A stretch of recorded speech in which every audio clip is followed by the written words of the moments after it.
Boa tarde. Podemos começar? Então, boa tarde a vocês que nos acompanham hoje. É um prazer estar aqui novamente com vocês. Eu sou a professora Juliana, vou apresentar hoje um projeto de extensão chamado Na Prática. Um projeto que surge aqui no curso de Biblioteconomia em 2021, ainda na época da pandemia.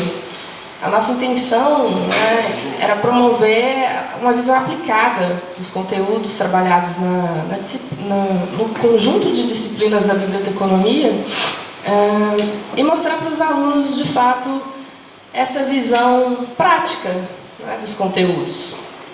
E aí a gente começou a convidar diversos profissionais já formados na nossa área. A gente começou a fazer essas entrevistas com esses profissionais pelo YouTube, a princípio. E depois o projeto foi reformulado e a gente passou, depois da pandemia, obviamente, a gente passou a ter a versão presencial Na Prática. Então, surge também no contexto de um outro projeto chamado CBG-Com, que eu coordenava ao lado da professora Fernanda Santos, que hoje está na UFRN. E o Na Prática é fruto também da ideia de um ex-aluno, que é o Felipe Torres. Na época a gente fez um desafio CBG-Com com a proposta de que os alunos criassem e propusessem projetos para a gente implementar no canal CBG-Com. E aí o vencedor da proposta foi o Felipe, trouxe o Na Prática com essa percepção, esse diferencial que é de fato promover, a partir do contato, da interação com os profissionais da área, uma visão aplicada, prática do nosso campo informacional, certo? Então, hoje eu quero agradecer a presença dos nossos convidados, o José Luiz, a Caísa, são egressos também do curso, egressos do CBG. Quero agradecer a presença de todos vocês, do Felipe, que vai ser o nosso mediador, o nosso âncora oficial, como todos sabem. Agradecer o André pelo suporte, os extensionistas do projeto e também o apoio da Biblioteca José de Alencar, certo? Então, desejo a vocês uma ótima entrevista, apreciem, interajam. Ao final, a gente vai ter uma oportunidade também para as perguntas e aproveitem bastante esse momento de interação, certo? Então, eu vou convidar aqui o Felipe.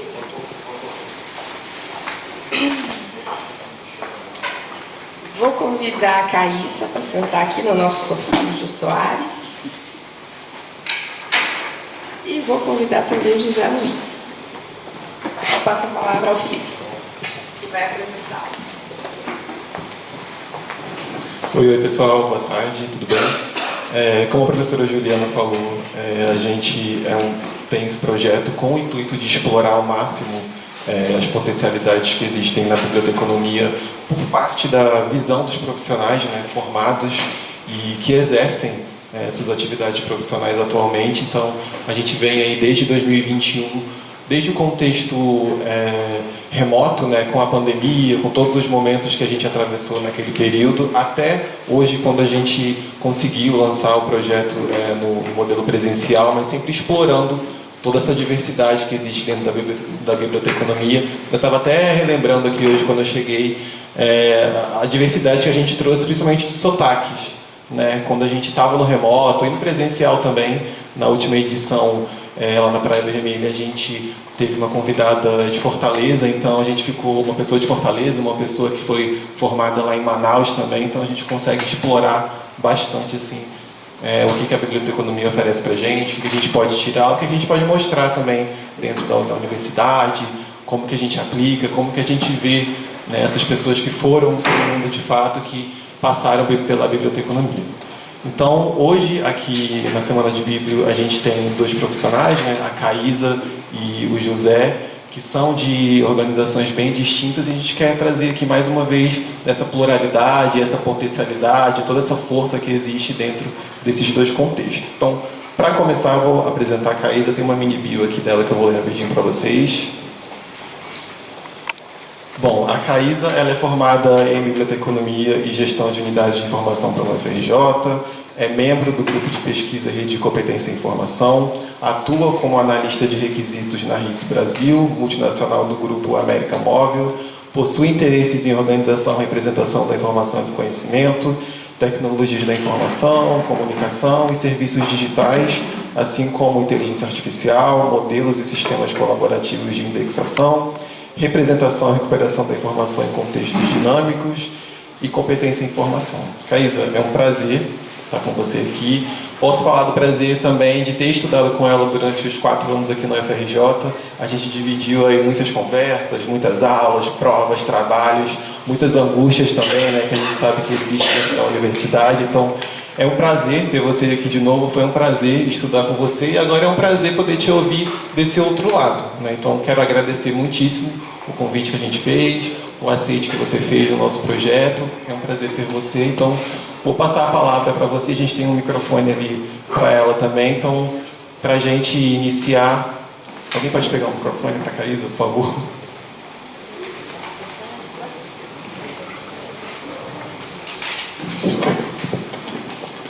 Então, Caísa, muito obrigado pela sua presença aqui com a gente. A gente tem um prazer enorme de receber você, de ter você dentro do nosso projeto. Então, eu queria começar perguntando para você, além de tudo que a gente vai falar, eu queria entender como é que foi essa sua entrada, né, dentro da tecnologia, dentro da área que você exerce atualmente, quando você olha para trás a Caísa da universidade, como é que foi todo esse momento de entrada dentro do segmento que você atua hoje? Boa tarde, eu quero agradecer o convite. Para mim é uma honra estar aqui com vocês. E falar da minha entrada foi muito por acaso. Eu sempre me imaginei uma bibliotecária de referência. Eu nunca imaginei cair nessa área de tecnologia, apesar do meu TCC ter sido nessa área de tecnologia. Mas surgiu uma oportunidade, era uma vaga temporária, né, na empresa HIT. Eles precisavam de alguém por 3 meses. E eu tinha o perfil da vaga, então eu fui contactada nessa condição, de ficar por 3 meses. No final dos 3 meses, eles prorrogaram para mais 3 meses. Entrei como analista de testes. A vaga era para um analista de testes, o cliente era uma instituição financeira e eles estavam implantando a URA. Eu trabalho com URA, que é atendimento de URA, que é central de atendimento, é telemarketing. É aquela central que você implanta, é com aquilo ali que eu trabalho.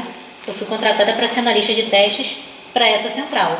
Tinha o analista de requisitos, junto com os desenvolvedores, o gerente de projeto, tudo, desenvolviam a arquitetura, faziam o desenvolvimento de URA e eu ia lá e fazia os testes.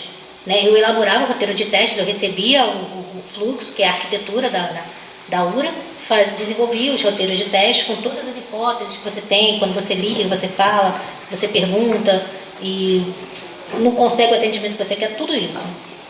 Uma dúvida, o que seriam esses testes? Por exemplo, se fosse aqui, aqui na biblioteca tem um sistema de URA. Você liga para a biblioteca. Aí você vai, bom dia, boa tarde, boa noite, você ligou para a biblioteca e o que você gostaria? Digite 1 se for para devolução, digite 2 para reserva de livros, digite 3 para outros assuntos.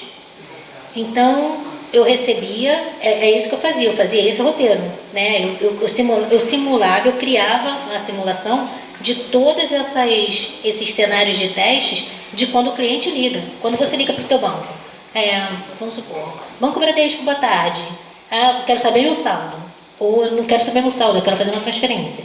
Então eu fazia todas essas simulações, eu criava todos esses cenários e de você não conseguir fazer... Tipo os caminhos, né? Isso, quando você não consegue, você liga, eu quero ver meu saldo e você não cai no saldo, de repente você vai parar em outro lugar. O que você vai fazer dali? Para onde a ligação, para onde aquele sistema vai te enviar para que você volte ou para um atendente humano ou para que retorne a sua ligação para as opções anteriores. É isso que eu fazia. Então eu recebia o fluxo, né? O fluxo é a arquitetura, é o que o desenvolvedor usa para criar todos esses caminhos que o sistema faz dentro da central de atendimento para ter atendimento para o cliente, todas as opções que a empresa dá para o cliente.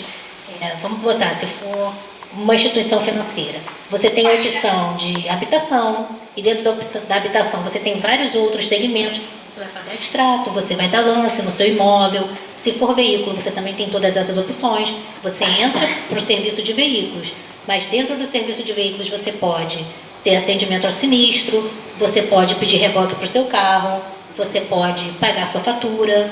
Então, todas essas hipóteses são as que eu crio como analista de testes. E tinha cadernos que davam 500, 600 cenários de testes. Então, assim, por exemplo, para saldo. Eu entro para falar sobre saldo, mas o saldo eu posso fazer várias coisas dentro de saldo. Tem vários subatendimentos dentro do atendimento de um saldo. Se eu quiser fazer uma transferência, eu também tenho vários subatendimentos. Então, tudo isso a gente tem que testar. O sistema tem que testar tudo isso. Porque quando o cliente liga, tem que estar lá. O que o cliente quiser, o que ele pedir, o sistema tem que oferecer para ele. E cabe a gente, né, fazer todos esses testes antes de entregar o serviço ao cliente que contratou a gente e descobrir todos os erros que vão ter no sistema. Porque a função do analista de testes é essa, eu tenho que descobrir todos os erros do sistema. E aí eu vou para o desenvolvedor e falo, ó, deu erro aqui. Geralmente eu testo junto com o desenvolvedor, a gente entra numa sala de testes e fico eu e o desenvolvedor ali. Às vezes até outros analistas de testes, quando é um caderno assim muito grande. Teve um cliente antigo que nós tivemos, que um único caderno dele tinha 2.700 testes. Era um serviço enorme, era uma aura muito grande, então eram várias pessoas testando. A gente dividia, né, 2, 3 abas de teste para cada um e todo mundo testava junto com o desenvolvedor. E aí quando dava o erro, o desenvolvedor vê logo, porque ele acompanha por dentro da URA, por dentro do caminho do sistema. E a gente falou, ó, deu erro aqui. Aí ele via lá, via o que deu errado, ele faz a correção, ele sobe a nova versão e a gente testa de novo, até dar certo. E normalmente o cliente traz esse desenho do teste como ele quer, ou é um trabalho em conjunto, vocês pensam, como é que funciona esse desenho do teste? É em conjunto. Por exemplo, aqui é a biblioteca traria, vai contratar empresas de tecnologia e vai dizer que ela quer criar uma aura de atendimento. Pode ser uma aura omnichannel, que pode ser atendimento de voz, atendimento por chat, por e-mail e pelo WhatsApp. Ou pode ser só um, mais de um ou todos eles. Depende do que o cliente quer. E ela vai falar pra gente, olha, eu tenho um volume X de atendimentos na biblioteca, eu ofereço esses serviços, eu faço reserva de livros, eu faço devolução, eu preciso de relatórios para quando o pessoal vai fazer o desenvolvimento de coleções. Então ela vai trazer para a gente toda a necessidade da biblioteca. Todo atendimento que ela faz, externo e interno, ela vai trazer para a gente. E ela vai dizer para a gente tudo aquilo que ela precisa, inclusive os relatórios, que é o que mais importa para eles. O que mais importa para o cliente são os relatórios de satisfação de atendimento e os relatórios até para eles desenvolverem novos produtos, melhorarem ou excluírem produtos. Tem produtos que você vê que não andam, não funcionam dentro da tua empresa. Aquilo ali é um custo desnecessário que você tem. Então ele traz para a gente a ideia inicial dele. Olha, eu quero atendimento de balcão, eu quero atendimento para WhatsApp, eu quero atendimento por chat e eu quero atendimento por telefone. Dentro desse atendimento eu quero devolução, eu quero reserva, eu quero cancelamento, eu quero nota fiscal, eu quero isso. Ele traz tudo isso para a gente. Alguns trazem para a gente um fluxo que a gente chama de engenharia reversa, porque é o fluxo deles e aquilo ali a gente vai transformar no nosso. E só que ao longo do projeto, aquilo ali vai sendo modificado, que ele fala, eu tenho isso, mas eu quero acrescentar isso, eu quero acrescentar aquilo e aquilo. Aí a gente vai... hoje em dia, como analista de requisitos, eu faço o desenho mesmo. Eu desenho.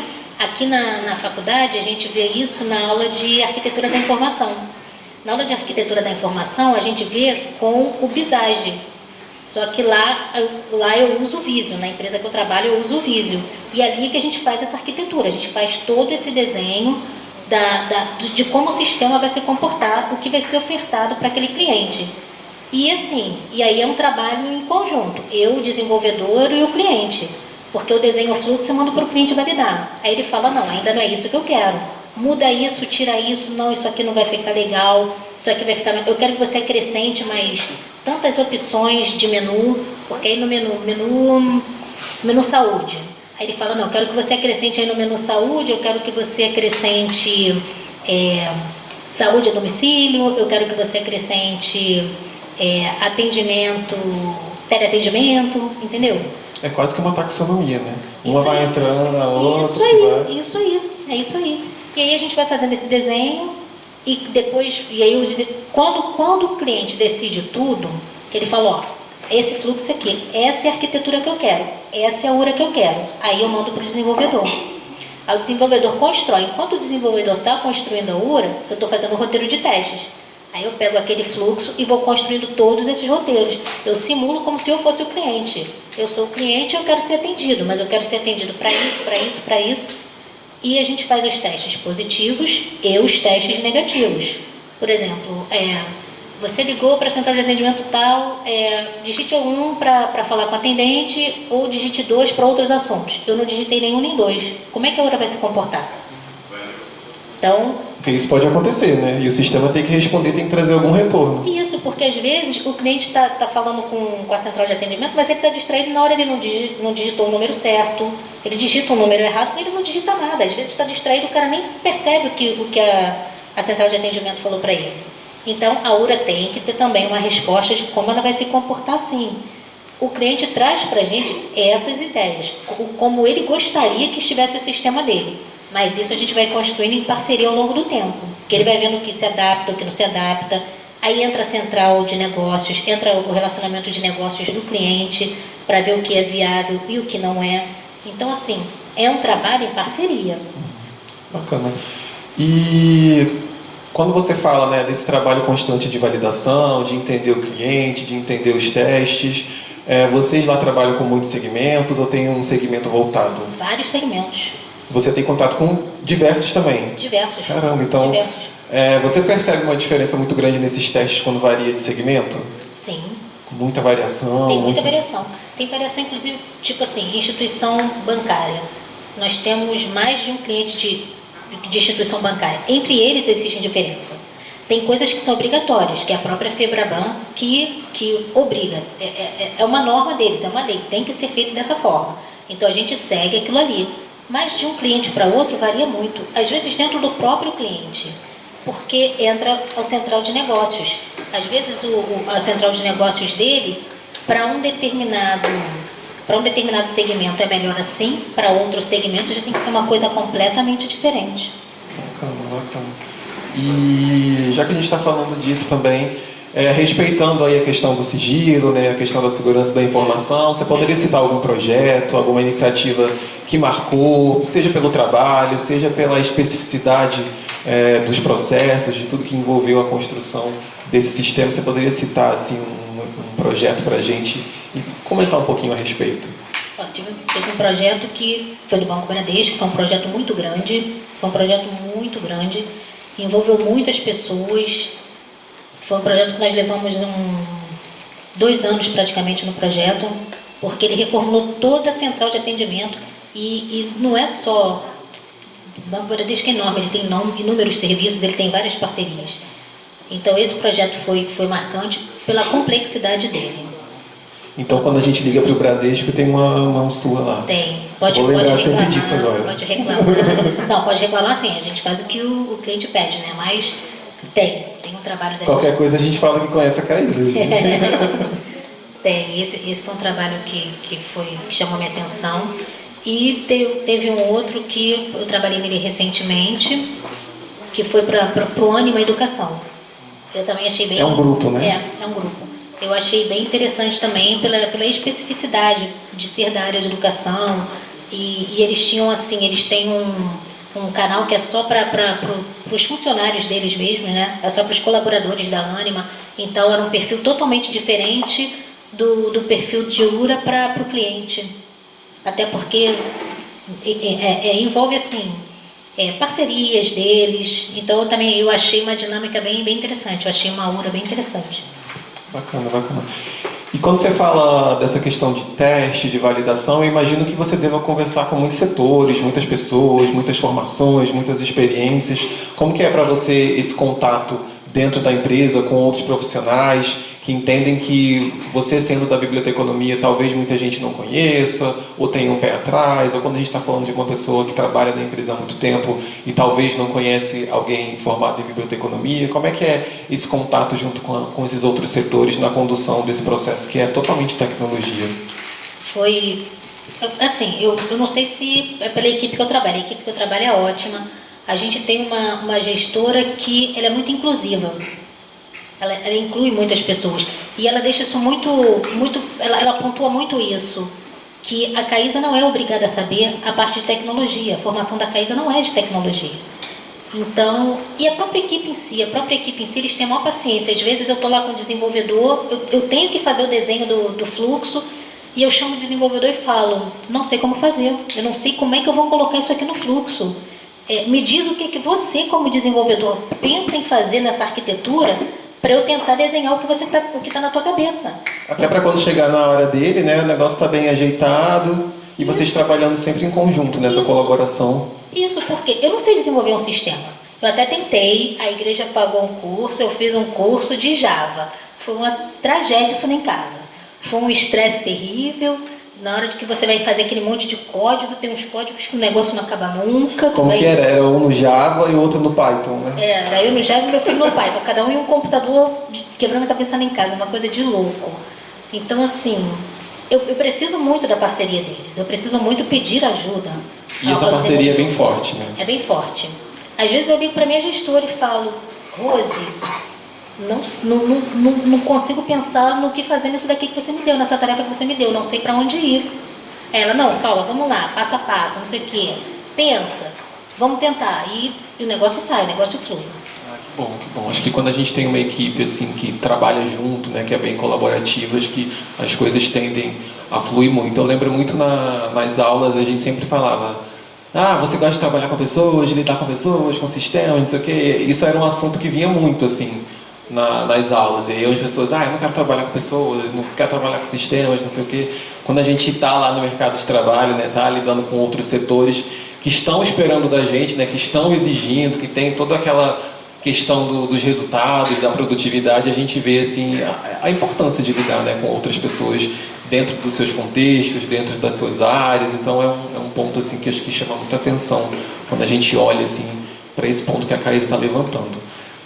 Aproveitando o gancho também, você falou do Visual, né? Eu queria que você falasse também para a gente a respeito das ferramentas que você utiliza dentro da sua rotina de trabalho, como é que funciona, o que você traz de conhecimento da própria faculdade, o que você aprendeu, como é que você lida com todo esse conjunto de ferramentas para o seu dia a dia?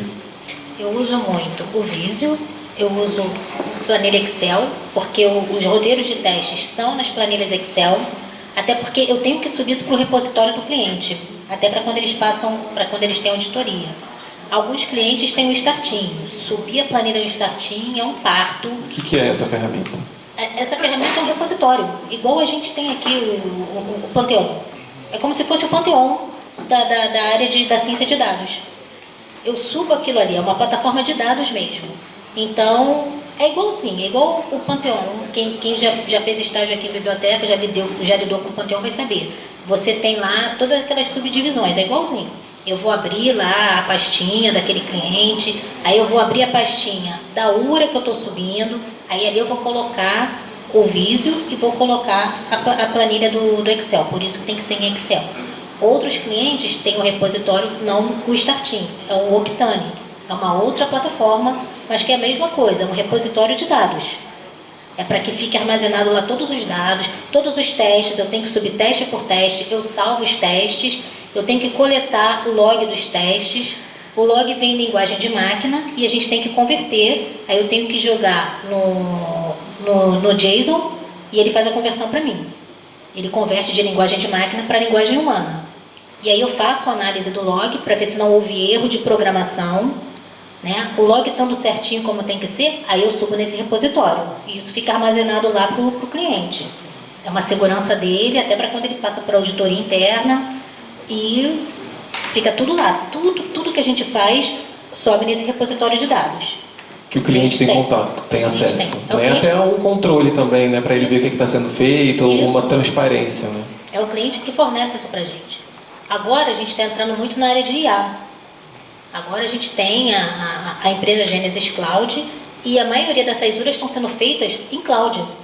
Estão sendo feitas com IA e é tudo em cloud. Já não tem mais aquelas centrais de dados enormes que eles tinham. Agora é tudo em nuvem.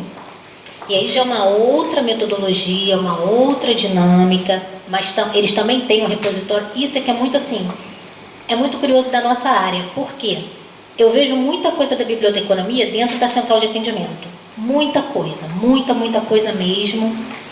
E é um diferencial nosso também, porque sempre que a gente tem reunião de equipe, a gestora sempre fala isso em relação a mim, que eu tenho um olhar diferente do olhar deles de tecnologia. Ela fala Todo que mundo fala isso aqui. Ela fala que ela gosta muito dos feedbacks que eu levo nas reuniões, porque ela fala, você consegue perceber coisas no cliente que a gente não percebe. Durante as conversas com o cliente, você vê coisas que nós não estamos vendo. E você traz isso pra gente, você sinaliza. Às vezes eu argumento com o próprio cliente, que às vezes o cliente, não, porque tem que ser assim, tem assim, assim. Eu falo, não, mas se for assim, vai acontecer isso, isso, isso. E aí, como é que a gente faz? Aí o cliente para, já tive cliente que falou assim pra mim, eu nunca pensei por esse lado. Eu falei, mas a gente tem que pensar por esse lado, porque a gente vai estar lidando com o cliente. Eu estou lidando com pessoas. Eu estou lidando com satisfação ao cliente. Então, que é a mesma coisa que a gente tem aqui na Biblioteconomia. O nosso foco aqui é o usuário. O foco deles também é o usuário. É o cliente deles. É quem leva para eles o dinheiro, é o consumidor deles. É o usuário deles. Então, a gente contribui muito nessa área. Eu tenho visto isso. Eu aprendo muito com eles, mas eu sei que eu também ensino bastante coisa para eles. E com esse negócio com o cloud, tem algumas empresas que estão entrando nesse mercado. A gente tem a Gênesis, né, que a Gênesis é praticamente a que domina essa parte de central de atendimento, de telefonia. E entrou uma empresa nova, não, essa empresa não é nova, mas assim, eu conheci ela agora, chamada Nice. E ela aplicou um treinamento para a gente, para vender o produto dela. Foram 12 semanas de treinamento. E, gente, eu tenho certeza de que quem fez a Nice trabalha na área de ciência da informação. A plataforma da Nice, as apresentações da plataforma, aquele cara usou os conceitos de Groban, de serviço de referência.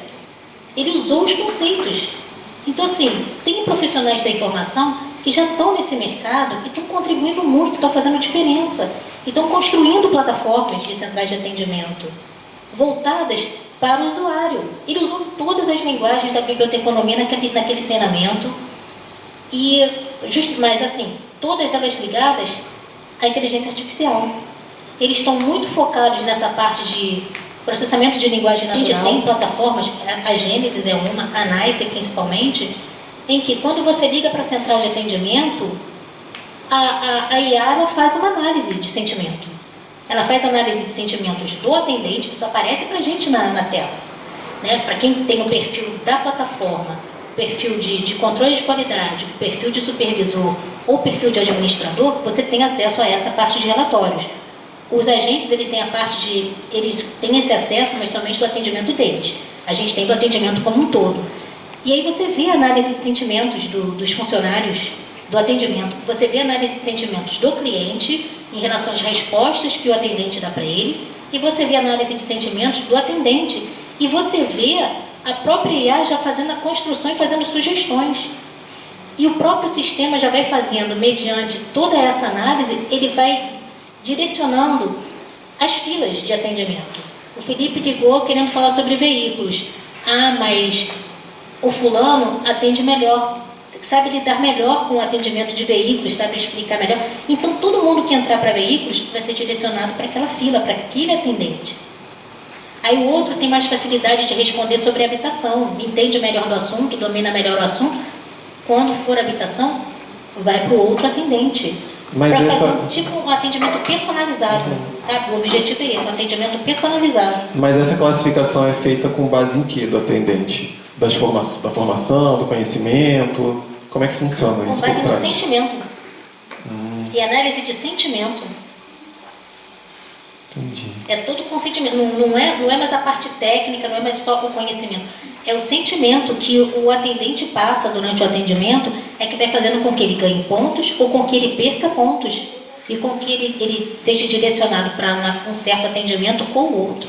Nossa, que coisa, né? Às vezes a gente está aí falando com o sistema, né? E nem imagina que tenha isso tudo por trás, né? Tem. Uma arquitetura gigantesca. Tem. E é muito bom, né? Acho que todo mundo que está aqui, todo mundo que tem interesse por isso, no fundo é um grande curioso, né? E a gente está aqui sabendo, né? Entendendo um pouquinho assim, de como que isso funciona. Eu acho que é muito bacana a gente ter esse tipo de informação quase que privilegiada, né? Porque não é todo dia que a gente conversa com alguém que trabalha nos backstage aí de um sistema e às vezes de um serviço que causa tanto estresse nas pessoas, né? Banco, plano de saúde, esse tipo de serviço que às vezes causa esse tipo de estresse, mas a gente percebe que, com a fala da Caísa, né, entendendo que existem muitos processos por trás que alimentam isso e estão tentando ao máximo atender da melhor forma o cliente, né?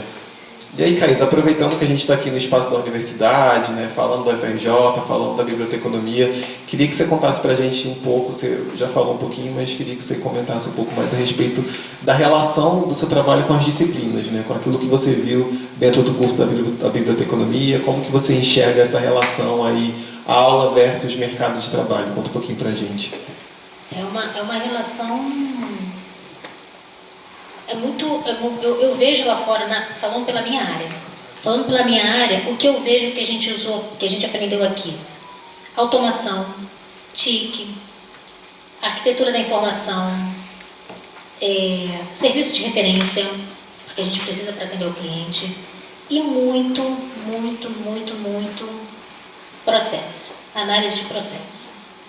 Eu trabalho praticamente com isso. Muito gerenciamento de projeto, então, tem demais na minha área. Serviço de referência. Serviço de referência. Serviço de referência, eu vi agora, porque tem um cliente que ele migrou para a cloud.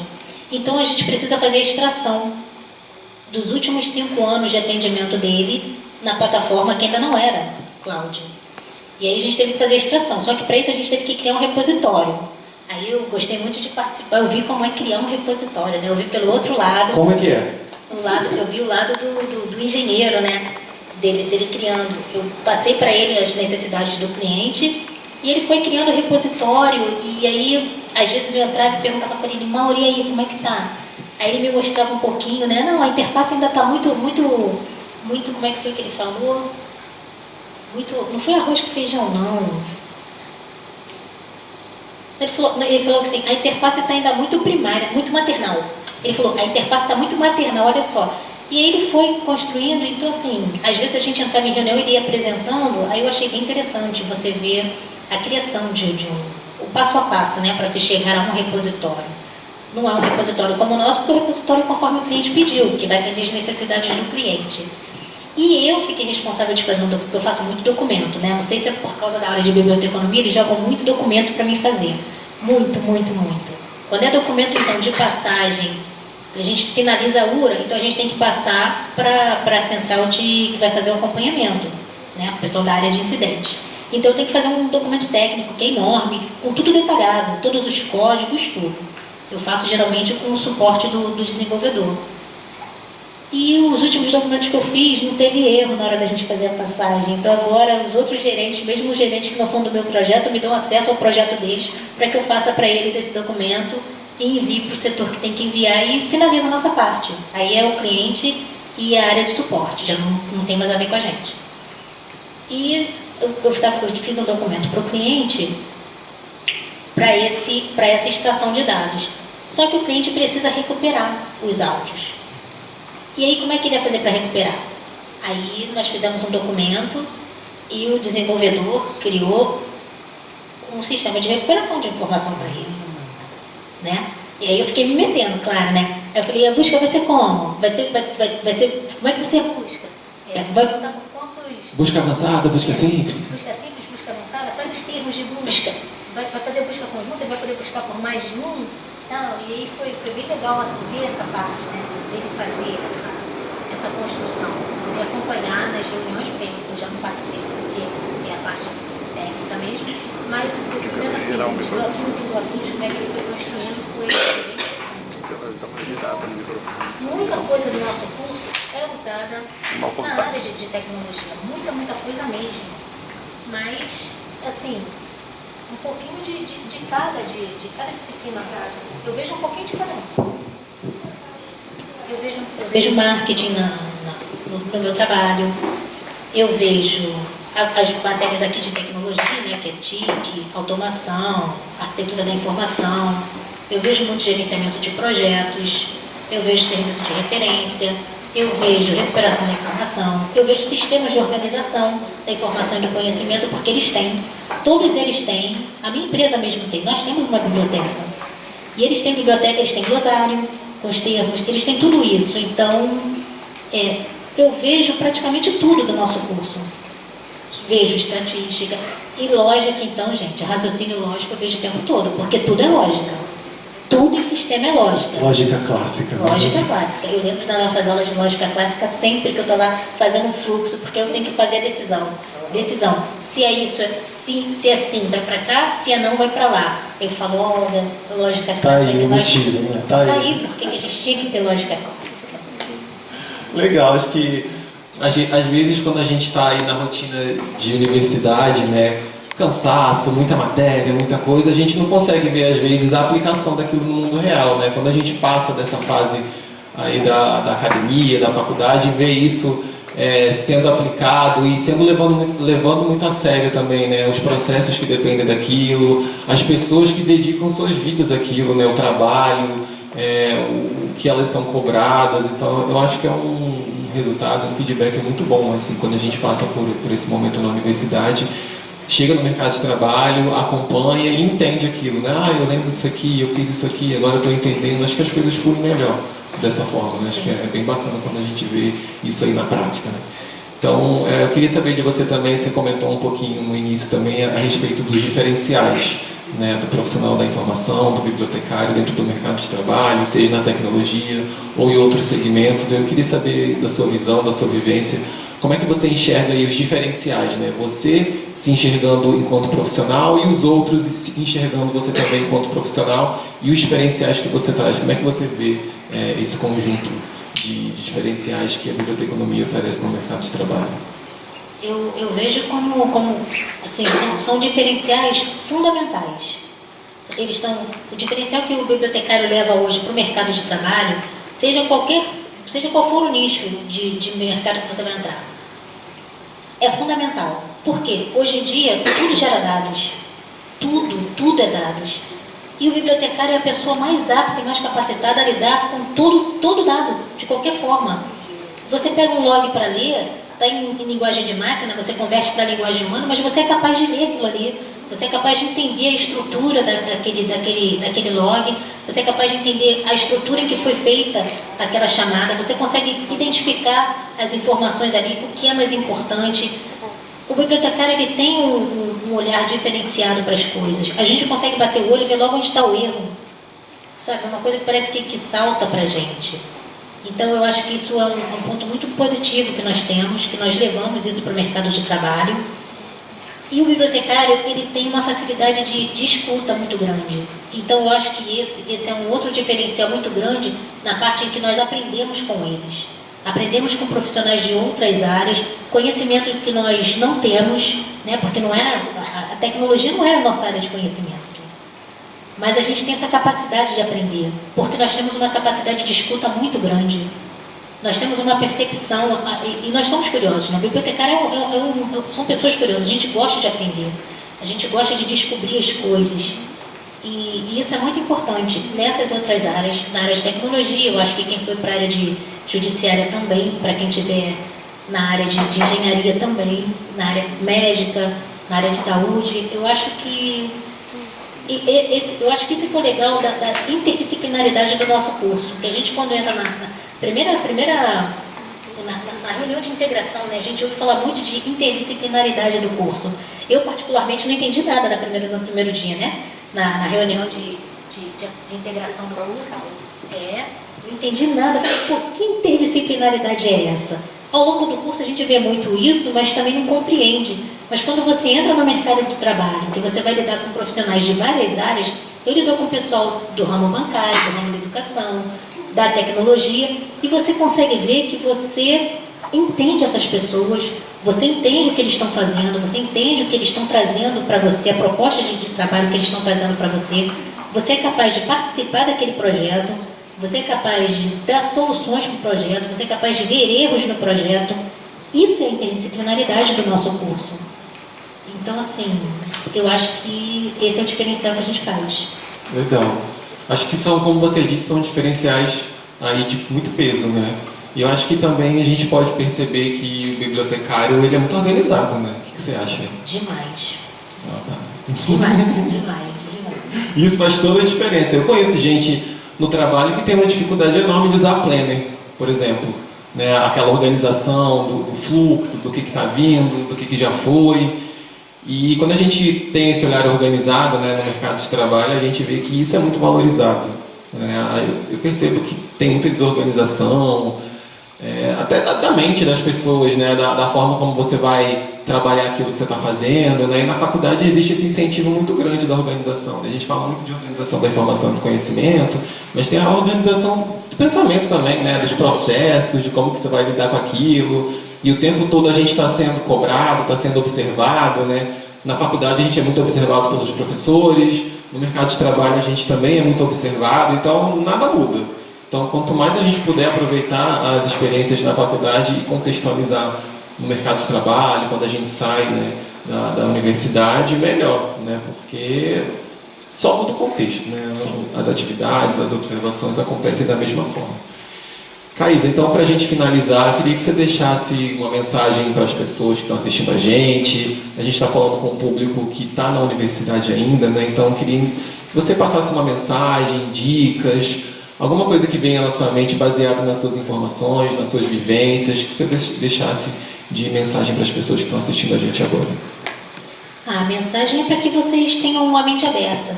Eu, quando entrei na faculdade, eu achei que eu fosse ser bibliotecária de referência e não estou na biblioteca, não estou nem dentro de uma biblioteca, né? Eu estou fora da biblioteca, mas estou exercendo a minha profissão. Estou contribuindo como bibliotecária, estou aprendendo muita coisa e estou trazendo isso para o meu universo de bibliotecária. Então eu penso assim, como estudante, tem que ter a mente aberta, não pode, por mais que você se identifique com uma área, você não pode se fechar para outras, porque depois que você se forma, você não sabe para onde a vida vai te levar. Eu estava em casa e recebi uma mensagem de WhatsApp. Tem uma oportunidade de 3 meses como analista de testes. Você quer? Falei, quero. Estava desempregada. Fiz a entrevista, aí o entrevistador falou assim para mim, poxa, mas eu preciso de uma pessoa experiente. Eu falei, não, eu não tenho experiência, mas eu tenho capacidade. Não, mas você é da biblioteconomia? Eu falei, não, mas na faculdade eu tive todas essas matérias. Eu falei, eu sei arquitetura de informação, eu sei automação.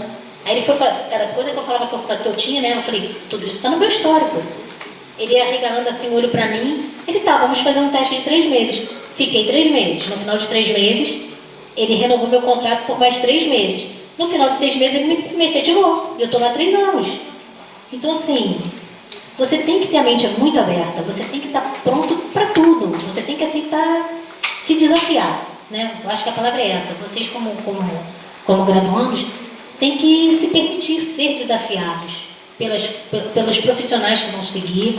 Tem que experimentar muitos ramos de negócio, sim, até vocês se descobrirem.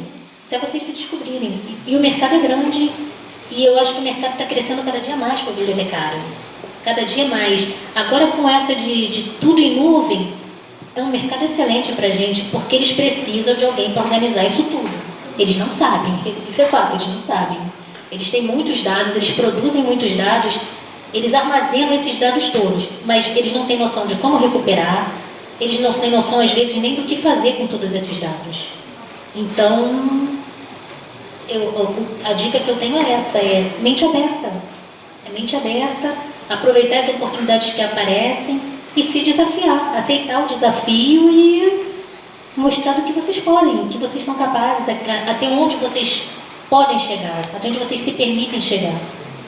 Você falou uma coisa que me chamou muita atenção, que é a gente não sabe para onde que a vida vai levar a gente quando a gente se forma, né? A gente tem muitos planos, muitas pessoas entram, eu quero fazer isso ou não quero fazer aquilo, e no final das contas é tudo diferente, né? Então, acho que quanto mais a gente aproveita ou fica de mente aberta, né, como você falou, acho que a tendência é que as coisas venham de forma mais leve, né, pra gente que está se formando, que está entrando aí num mundo novo. Acho que faz muita diferença, assim, ter esse olhar aí, olhando do ponto de vista de quem viveu isso, né, você trazendo suas visões, suas vivências. Acho que é importante a gente ter esse olhar e um olhar pra gente mesmo, né, porque a gente que está vivendo tudo aquilo, aquele turbilhão na faculdade, quando sai, tudo acontece. Então acho que é um olhar assim generoso e cuidadoso com a gente, né? Então acho que é uma fala muito importante para esse momento. Obrigado, viu, Caísa? Agradeço muitíssimo sua presença. É um prazer ter você aqui. Foi um prazer estudar com você e é sempre um prazer te encontrar. Tá bom? Muito obrigado, Caísa. Obrigada, eu agradeço a vocês o convite, né? Agradeço por vocês estarem aqui me escutando E é isso, e aproveitem a faculdade ao máximo, e vocês não têm noção do prazer que é quando vocês estão lá fora trabalhando, que vocês identificam aquilo que vocês aprenderam na sala de aula. É um prazer assim que não tem como descrever. Então aproveitem bastante isso. Caísa, como é que a gente te encontra nas redes? LinkedIn, Caísa Morgado, né? No LinkedIn acho que é Caísa Morgado. Então quem quiser mandar mensagem, dúvidas, só entrar lá em Caísa Morgado no LinkedIn que a gente te encontra, né? Isso mesmo. Tá bom, obrigado, Caísa. Por nada. Bom, pessoal, seguindo aqui, a gente vai falar agora com o José Luiz, que está aqui do lado quietinho, mas ele tem muito para falar também. O José Luiz, ele veio de um segmento bem diferente da Caísa, né? Vou ler aqui rapidinho a bio que ele mandou para a gente. José Luiz é bacharel em Biblioteconomia e Gestão de Unidades de Informação pela UFRJ. Ele também veio do CBG, então nós temos 3 pessoas aqui do CBG em peso. O José Luiz também é mestre em Ciência da Informação pelo IBICT e bibliotecário lá no CCBB. Então, José, quero agradecer muitíssimo sua presença, pelo aceite nosso projeto. É um prazer ter você aqui com a gente. Vai ser um prazer também ouvir o que você tem para compartilhar, suas vivências, suas informações, os bastidores também que a Caísa trouxe, acho que você vai trazer também. Então a gente está aqui super atento e super agradecido pela sua presença. Muito obrigado, viu? Eu que agradeço pelo convite, né?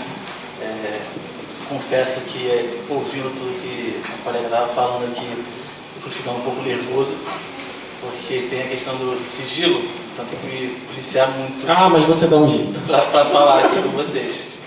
Porque, querendo ou não, como ele falou sobre o CCBB, o CCBB é um centro cultural do Banco do Brasil, né? Eu trabalho na biblioteca do Banco do Brasil. Mas, enfim, seguindo.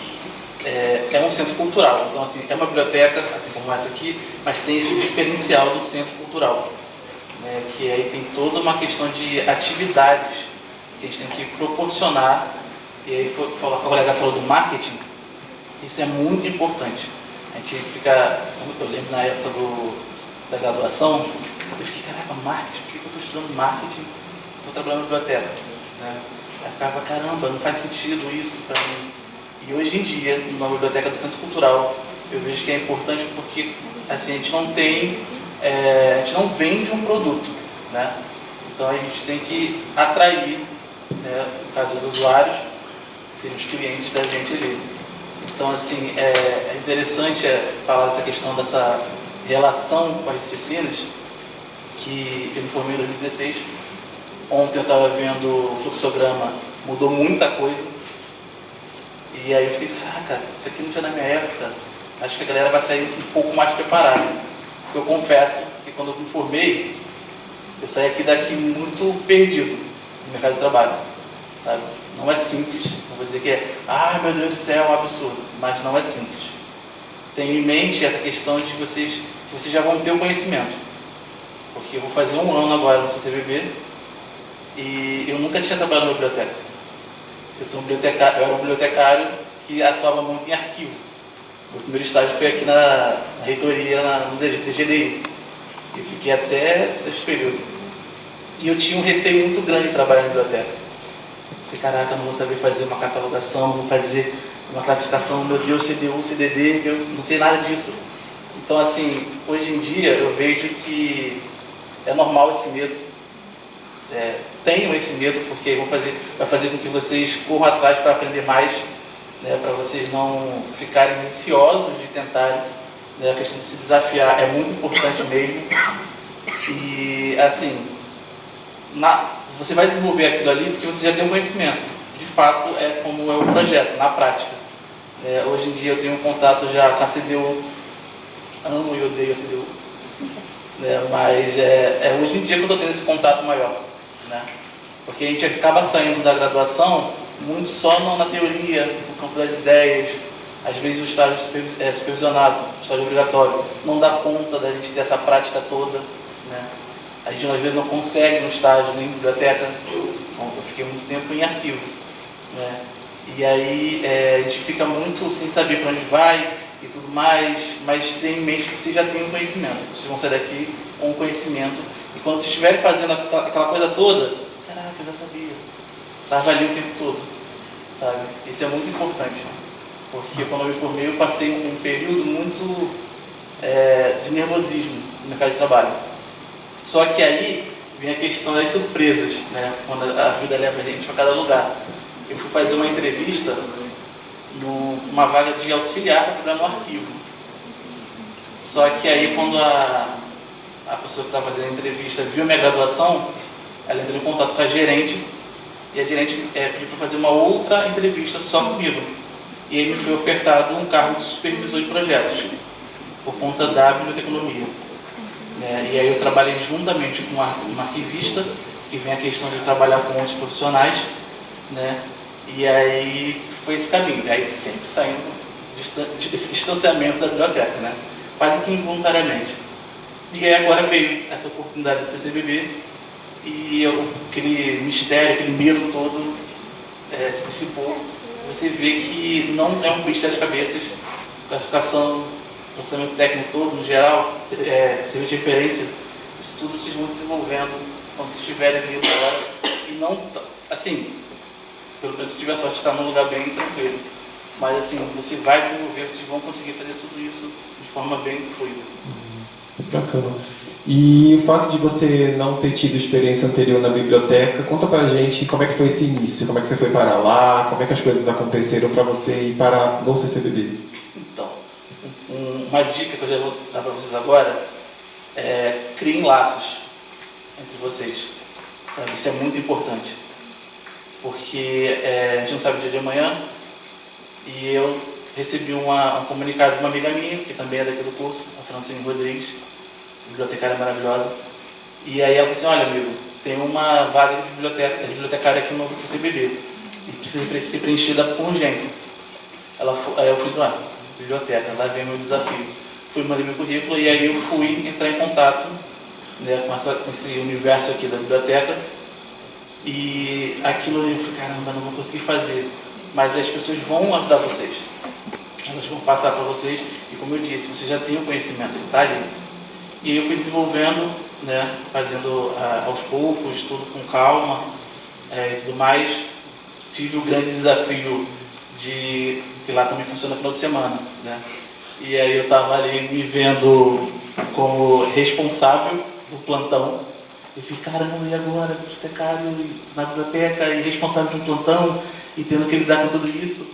E assim, tenho em mente que é necessário ter um pensamento muito coletivo, né? Em todo lugar que você for trabalhar, não é para você sacrificar por outras pessoas assim, de forma assim, a Deus dará, mas tenha em mente que você está ali com uma equipe, trabalhando em conjunto com pessoas. E eu falo isso porque eu tenho um pensamento muito que vai pela uma filosofia africana, que é o Ubuntu, né? Que eu sou porque nós somos. Então, quando você vê a ligação disso, a Francine lembrou de mim, depois de um tempão, mesmo a gente mantendo contato, mas ela lembrou de mim, sabe? Então, assim, mantenham esse contato entre vocês, se ajudem, é muito importante isso, sabe? Porque às vezes a gente está no mercado de trabalho e não consegui, tem um amigo que vai lá, te indica e você consegue, e aí muda toda a sua realidade, você fica mais tranquilo, você sai de um caos que você estava. E aí você vai desenvolvendo, junto com esse amigo também. Eu tive muita sorte de ter a Francine do meu lado, ali que ela foi me passando, ela estava mais tempo, né? Ela foi me passando todo esse aprendizado de estar lidando com a biblioteca em si. E eu fui desenvolvendo, como eu disse, o conhecimento já estava ali, retomei o contato com a CDU, né? E aí todo o processamento técnico, a indexação. Gente, resumo, muito importante, tá? Muito importante mesmo. E aí, no geral, é isso. Legal, acho que é o que a Caísa falou também, né? Para onde que a vida leva a gente, né? Tanto dentro ou fora da universidade, e a importância de criar esses laços, né? Falando por mim também, na minha turma teve muito isso, essa questão de indicação, de lembrar de pessoa, de lembrar de ciclano. Então, nada mais importante do que ter seu grupinho aí bem estabelecido, não só para os trabalhos, né? Mas, aliás, para os trabalhos da faculdade e para os trabalhos fora da faculdade também, né? Isso é muito importante. A gente já tem aqui alguns exemplos disso. E ouvir isso, né, mais uma vez, acho que é um bom lembrete aí para a gente nesse momento. E você falou aí a respeito do seu início, né, a visão que você tinha da biblioteca, as suas experiências. Agora, quando a gente olha do ponto de vista prático, aí, e respeitando o sigilo, né, as questões internas do CCBB, o que você pode contar para a gente a respeito do seu dia a dia? O CCBB conta aquele local de exposição e talvez nem tanto conta a biblioteca, né? Então, conta para a gente esse outro lado que fala do CCBB enquanto biblioteca. Então, tem muita gente que não sabe que tem uma biblioteca do CCBB. Tem muita gente que chega lá, nossa, eu não sabia que tinha. E a gente tem um andar inteiro da biblioteca. O 5º andar do CCBB, já fica a dica para vocês, é só a biblioteca, né? E aí essa questão de exposição também tem lá. Então, como eu disse, acho que o diferencial dessa biblioteca aqui para a biblioteca do CCBB é que a gente está no centro cultural. Então, assim, questão de exposição, inclusive a gente tem uma exposição agora que foi fruto do trabalho da equipe da biblioteca, os bibliotecários, né? A gente se juntou porque precisava fazer a gente tem um mostruário ali, assim que você entra na biblioteca, e aí a gente tem uma seção de obras raras. A gente precisava colocar uma exposição nova ali. E aí teve todo um trâmite lá, a gente vai ter que fazer o trabalho. Vamos fazer. A gente pegou a Sociedade Sem Bibliófilos no Brasil, e aí tem toda uma questão muito interessante, que é a questão da memória, né? Que a gente ouve falar muito no curso, a questão da biblioteca enquanto um espaço de memória. E, de fato, no Centro Cultural isso é muito, muito, muito gritante, né? A gente tem que estar sempre inteirado com o que a gente está lidando, porque principalmente essa questão das obras raras, né? E quando vocês podem visitar lá na sexta-feira, vocês vão conhecer. E tem essa questão de mais um trabalho, né, que o bibliotecário pode fazer, que é esse levantamento, né, e essa curadoria que a gente fez para poder fazer essa exposição e colocar ela à mostra para o público ali. Né? Então, assim, a gente utiliza, por exemplo, na parte do processamento técnico, o Alexandria, não sei se vocês já tiveram contato com ele, tem essa questão de ver todos os processos, e quando tem erro, a gente tem uma reunião também com as pessoas envolvidas ali, e aí tem toda essa questão da gente entender que as bibliotecas ela tem essas diferenças e a gente tem que estar, e vocês vão estar preparados para lidar com essas diferenças. A biblioteca aqui universitária é completamente diferente da do CCBB. Primeiro pelo público, porque ela é uma biblioteca de fins mistos, né? Ela inicialmente ela é voltada para os funcionários do Banco do Brasil, né? Só que ela é aberta ao público. Então a gente tem que lidar a gente tem vários públicos ali. O público que vai utilizar o acervo para estudar, seu mestrado, seu doutorado, até a gente vai fazer TCC, então fica o convite para vocês também irem para lá. E tem um público que também vai lá só para utilizar o espaço, porque a biblioteca também é isso, né? Esse espaço de convivência. Né? E a gente vai fazendo atividades culturais também, que a gente faz muito isso. Por exemplo, a gente tem o Clube do Livro. Né? Esse último, o outro foi com o Mato Grosso. A gente recebe alguns escritores lá, né? É uma comoção tremenda. Esse último, se não me engano, foi com o autor do Ainda Estou Aqui, só que ele não foi presencialmente, senão ia ser um caos, mas foi por vídeo chamada. Então, a gente também tem uma outra empresa que faz toda, né, a logística lá, mas a divulgação, todo o levantamento dos livros que vão participar, que a gente faz no início do ano, todo esse levantamento para o ano todo, né, das atividades do Clube do Livro, é a equipe de bibliotecários que faz tudo isso. Né? Então tem essa questão dessa parte cultural muito forte, né, em algumas bibliotecas como é a do CCBB. Legal. O Ney Mato Grosso foi presencialmente? Foi. Caramba, conta que foi isso? Olha, foi acho que 2 meses atrás, talvez. Nossa, Sim. Caramba, que legal. O José também mencionou a respeito da visita, né, que vai acontecer no CCBB. Inclusive já está esgotado. Mais 2 vagas. 2 vagas, pronto. Quem quer, Mais quem 2 quer. extras. As visitas, a Semana de Bíblia, né, está oferecendo também um cronograma bem bacana, em parceria conosco, de visitas técnicas, né? Então ela foi amplamente divulgada, a gente tem vagas em algumas visitas também, então quem tiver oportunidade, quem tiver tempo, vai ser um prazer ter vocês com a gente também nas visitas técnicas e ampliando cada vez mais o leque do nosso projeto. Né? O José Luiz falou um pouco a respeito dos sistemas, né, das ferramentas que você falou, enquanto a Caísa falou do Vigil, de base de dados, de toda aquela coisa do cloud e tal. E você no CCBB, o que você pode falar para a gente a respeito das ferramentas, das tecnologias que você utiliza lá no dia a dia? Então, assim, de modo geral, o Alexandria, o sistema em si, né? E a boa e velha CDU, né? Esse índice maravilhoso. E no mais é isso, porque acontece, a gente tem essas outras atividades culturais, só que aí falando do trabalho em si mais técnico, basicamente essas duas ferramentas que a gente utiliza, fora as questões de busca, né? Que a gente também utiliza outras bases, quando a gente tem alguma dúvida de catalogação, a gente utiliza outras bases, né? A gente também utiliza muito a Biblioteca Nacional, a base deles, né? Para nortear na hora de fazer a classificação, às vezes a questão dos assuntos, né? Que são indexados, e entre outros, a Biblioteca do Congresso lá dos Estados Unidos também a gente utiliza. E aí, no geral, são essas duas. O Alexandria, que também é muito intuitivo. Também eu já tive contato com o Sofia, não sei se vocês também já tiveram, quando eu fiz iniciação científica na casa do Rui Barbosa. Também, assim, quando a gente fica ouvindo muito esse sistema, a gente fica, nossa, deve ser uma complicação. Não é, gente. Dá uma dor de cabeça, mas não é tão absurdo assim. Né? E aí, no mais, é isso. É o Alexandria e a CDU, né? Que agora é meu amor e ódio no momento. Que também são amplamente divulgados e falados aqui no CBG, né? Tanto nas matérias quanto nos estágios que a galera faz. Acho que é bom eles entenderem que lá no CCBB utilizam isso, gente. Então, vocês, quando forem lá no quinto andar do CCBB e procurarem o Zé Luiz, ele vai estar lá provavelmente fazendo isso, coisa que vocês vão saber também quando chegarem lá. Conta pra gente também a respeito do acervo. Como é que é o acervo de lá? Conta pra gente. Então, no momento, a gente está trabalhando assim com, se não me engano, tem uma biblioteca de Brasília que fechou e a gente recebeu o acervo deles, um acervo gigantesco.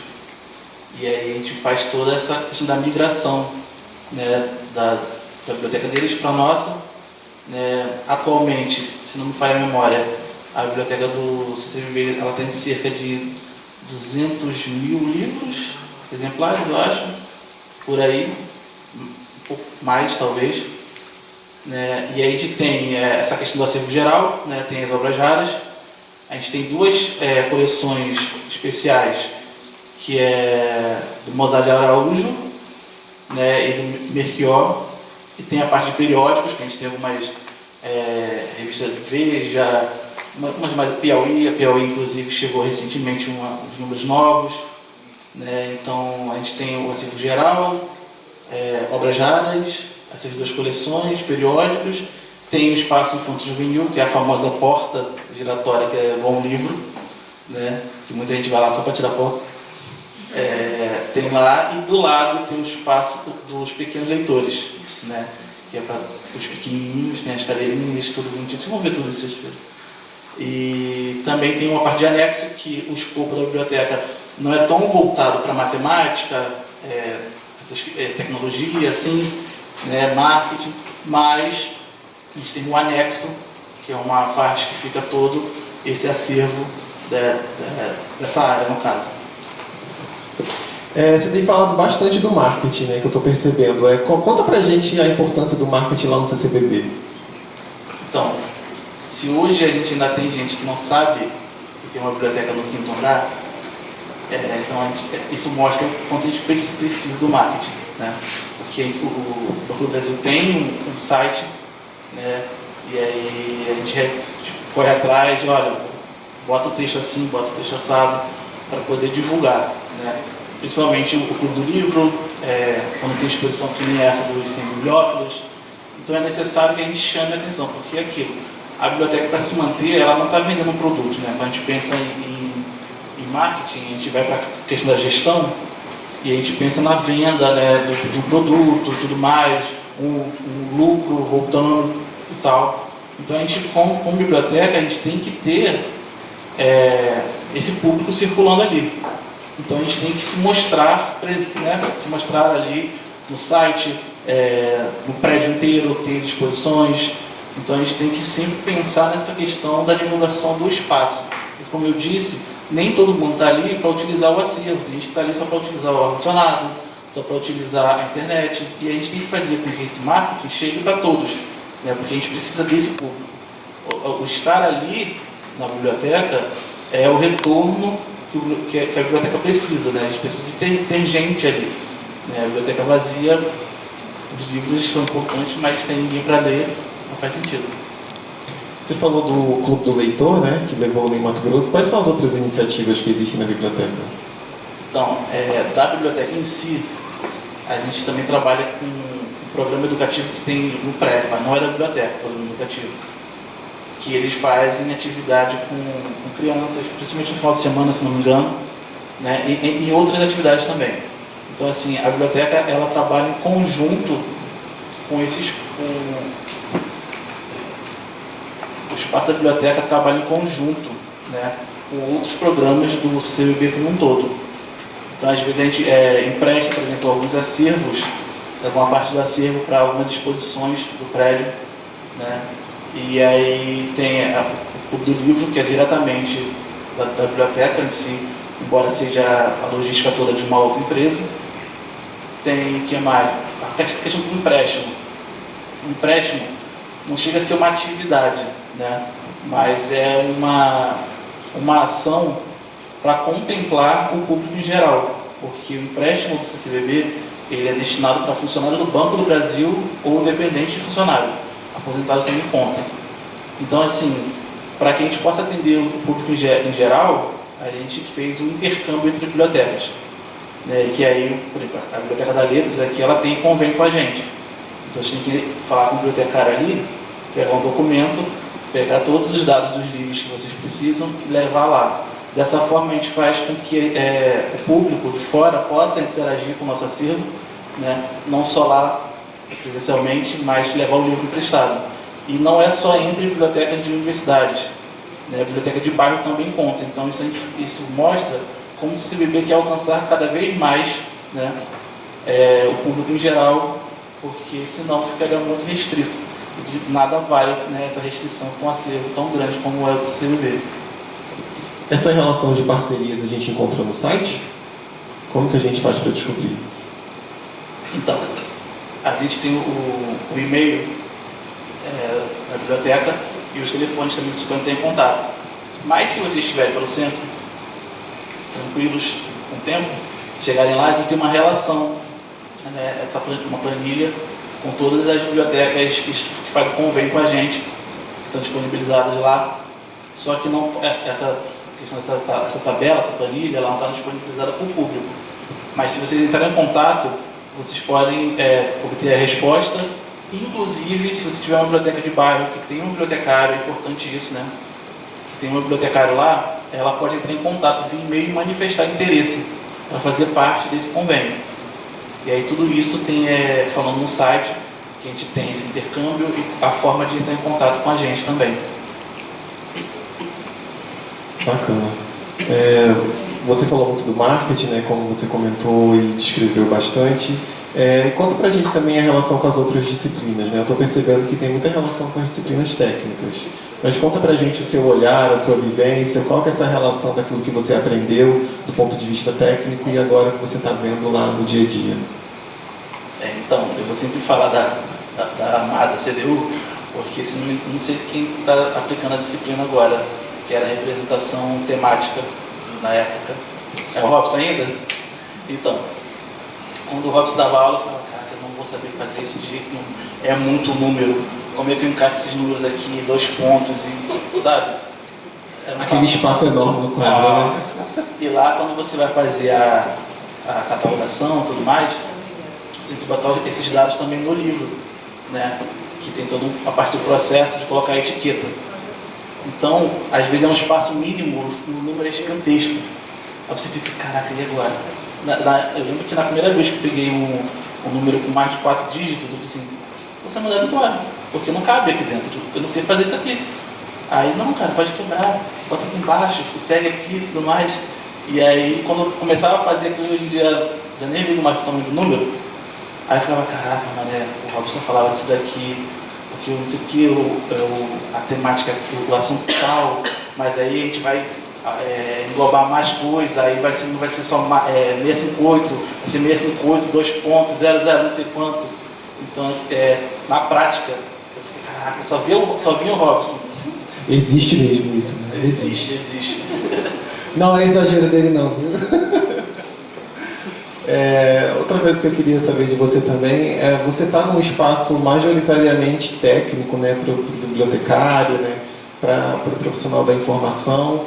Eu entendo que talvez o diferencial, né, acho que varia muito aí do profissional para profissional, porque está todo mundo ali na mesma formação, mas eu queria entender de você então, da sua visão, qual o diferencial do bibliotecário formado pelo UFRJ lá dentro, como é que você enxerga isso, esse diferencial da UFRJ? A questão da gestão é muito importante, esse é o diferencial. Né? Não só nessa, talvez nem tanto nessa, porque a gente tem uma bibliotecária-chefe, então a tomada de decisão é muito por conta dela, mas assim, quando tem plantão, né? Quando tem que você é o responsável, essas tomadas de decisões são importantes. E uma coisa que eu aprendi na parte de administração, que falava sobre os papéis que a gente tem que desempenhar em determinados locais, em determinadas situações. Então, o bibliotecário gestor, que é o que o curso do CBG forma, ele tem um diferencial por essa questão de você entender a parte técnica, né, saber aplicá-la, você fazer uma classificação e tudo mais, mas também você ser capaz de entender e saber lidar com essas questões de tomada de decisão. Né? Por exemplo, a questão de aquisição, estatísticas no caso, de público, estatísticas de processamento técnico, tudo isso é muito importante e é esse o diferencial. Inclusive, aí, eu acho que foi o maior diferencial para eu conseguir essa vaga que foi numa empresa que prestou a serviço para o arquivo do Detran, que vejam, eu fui para fazer uma vaga de auxiliar, né? E aí ela viu a minha formação e aí me foi ofertada uma vaga de supervisor de projetos. Então, esse diferencial do bibliotecário gestor, né, que é o que o curso forma, é muito importante e talvez se vocês focarem muito nisso, terem em mente, na verdade, isso, vocês vão tirar bom proveito no mercado de trabalho. Porque realmente é um plus muito grande que a gente tem, uma vantagem muito grande que a gente tem. E sem contar também que a UFRJ é uma instituição que abre muitas portas, né? A gente tem que entender isso também, que é um grande nome, né? É um peso muito grande, e a gente percebe muito assim no dia a dia, acho que todo mundo que está aqui, né, em algum momento entendeu, seja na graduação ainda ou já no mercado de trabalho, que a UFRJ tem um peso muito grande, acho que vir do CBG acho que é melhor ainda, né? Então, para finalizar então, José, eu queria que você desse uma dica, falar um pouco das suas vivências, dos seus olhares, aproveitar que a gente está falando com o público que está na graduação ainda, eu queria que você deixasse uma mensagem, dicas, o que você tiver dentro do seu coração para a galera que está acompanhando a gente hoje. Então, gente, assim, vou ser bem sincero com vocês. Não vai ser fácil, mas também não vai ser impossível, não. E aí eu vou dar um exemplo, talvez até um pouco pessoal demais. Quando eu terminei a graduação, eu passei por um período muito difícil. Eu questionava muito a minha capacidade, porque foi logo em 2016, aí passou um tempinho, pandemia, né? Então foi um período muito sombrio, muito difícil para muita gente, para todo mundo. E aí eu fiquei duvidando da minha capacidade. Aí um amigo meu, que também é daqui do curso, falei o link, vocês ficarem manterem um vínculo com os amigos de vocês. Ele não desistiu de mim, ele me animou, eu consegui retomar e eu consegui passar no mestrado, né, junto com ele também. E aí do mestrado, aquilo foi retomando a minha confiança, né? E eu fui vendo que eu tinha capacidade, que eu tive bons ensinamentos aqui, tive professores e professoras incríveis que sempre me ensinaram a parte técnica, tudo mais, mas acima de tudo, não desistir. parece um pouco clichê falar isso, mas é importante. A nossa área está aí, realmente está crescendo, mas o mercado de trabalho é difícil. Não desistam, vocês vão conseguir também. Eu nunca imaginei bibliotecário numa biblioteca, e aqui estou eu, certo?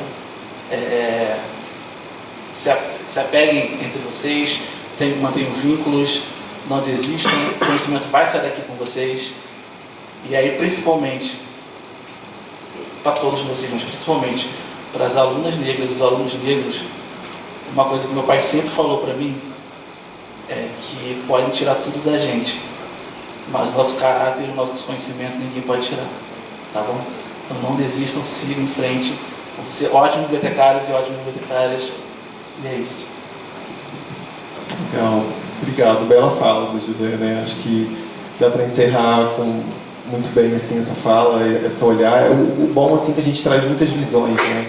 Não só das experiências profissionais, mas das visões pessoais, daquilo que a gente passa, daquilo que a gente enxerga no contexto que a gente está, com as pessoas, com os processos. Então acho que é muito bom a gente reunir pessoas diversas, com experiências diversas, olhares diversos, para a gente cada vez mais contribuir e juntar a biblioteconomia cada vez mais e disseminar essa informação que está aí dentro desses bibliotecários espalhados pelo Brasil, espalhados pelo Rio de Janeiro. Então, José, muito obrigado pela sua presença, muito obrigado pela sua fala, obrigado pelo aceite lá nas comunicações que a gente fez. Agradeço muitíssimo todo mundo que está aqui com a gente, muito obrigado. Agradeço também a equipe que está por trás, os extensionistas que estão fazendo as artes, as comunicações, tudo. É um projeto que existe, né, e que é feito a muitas mãos. Existe uma galera que está aí empenhada, a gente está aí desde 2021 com o projeto, cada vez mais trazendo mais informações, mais pessoas diversas, poder trazer, lotar as salas, né, cada vez mais para que a gente possa ter essa interação com todo mundo e mostrar a potencialidade que a gente tem dentro da biblioteconomia. Não é só uma rotina cansativa de aulas, de fundão, de Praia Vermelha, tem muito resultado, né, todo mundo aqui está estudando para colher resultados lá na frente, então a gente tem aqui essa humilde proposta, intenção, objetivo de mostrar para vocês que vale a pena e trazer esses olhares assim muito diversos. Muito obrigado, agradeço muito também ao Centro Acadêmico da PV, do Fundão, que está apoiando a gente tanto com a prática, quanto com as visitas técnicas. Esse apoio, essa união é muito importante, né? Porque é tudo feito para vocês, que traz resultados para todo mundo, né? A gente está falando muito para a biblioteconomia, mas a gente está expandido para muito mais disso, né? Então, muito obrigado, agradeço a Faculdade de Letras, agradeço também a professora Juliana, que é a grande entusiasta desse projeto, que está aí com a gente, porque deve e é um grande prazer fazer parte disso. E muito obrigado. Também quero aproveitar para falar que quem quiser fazer perguntas, quem quiser fazer comentários, a gente tem um espacinho aqui, fiquem à vontade, levantem as mãos, o espaço é de vocês. Se ficarem tímidos também, não tem problema, mas fiquem à vontade, façam perguntas, ou mandem perguntas para o LinkedIn da Caísa, para o LinkedIn do José Luiz. José Luiz, sobrenome mesmo? José Luiz Gonçalves, no LinkedIn, que a gente vai encontrar ele, vai mandar mensagem, e fiquem à vontade. Alguém tem uma pergunta, alguém tem um comentário? Do contrário, não tem problema. Eu tenho uma pergunta. Por favor. Você comentou sobre essas pessoas que frequentam a biblioteca, não necessariamente para consumir tudo que está ali, né, o acervo em si, mas talvez pela questão da internet, talvez pela questão de ser um ambiente climatizado.